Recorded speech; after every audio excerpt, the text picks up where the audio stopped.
The greatest compliment I was ever paid was when somebody asked my opinion and actually took the time to listen. Hi, I'm Joel Sweeney.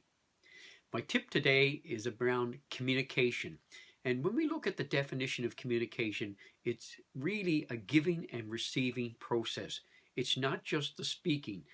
And it's interesting when we're speakers, particularly if we're speaking to an audience, say an audience of 10, 20, 100, 1,000 or more, then we have, many of us, I think, the mistaken belief that we don't have to listen. It's absolutely imperative that we listen, particularly in those situations. Now, we have to listen differently.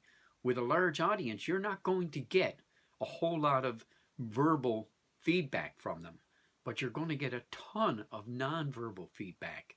And the more adept we are at picking up on that nonverbal information, then the better equipped we are to reinforce the messages that we want to share with them. And by paying attention to those nonverbals, we're actually showing the audience that we really care what they think about what we're saying and that the message that we want to share with them is truly important. Now, if you're dealing with a one-on-one situation, it becomes even more imperative because you're going to get your feedback through two mediums. You're going to get it orally and you're going to get it non-verbally. So it's really important that we dial into both of those. And pay attention, be present in the moment. We need to be active listeners. If you're an active listener, that means you're present. You're present in the moment. If you're a passive listener, you're not. It's like listening to the radio. It doesn't register with you the same way. But if you're an active listener, then you're going to take that information and you're going to process it. And it's really important that you pay attention to what your audience is saying.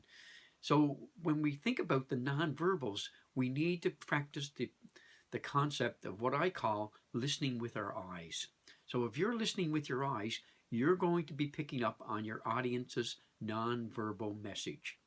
Now, whether that's a one-on-one kind of situation, an audience of one, or an audience of 10, or an audience of 100 or more, you'll have the opportunity to pick up on those nonverbals. Now, if the audience is large, you're obviously not going to get nonverbals from every single individual, but you're going to get a collective sense of whether the audience is in agreement with you. Do they understand what you're saying? Do they look confused? And with that information, you can carry on with your message and make it more relevant to them. That's your tip for this week. Now go out and make your voice heard.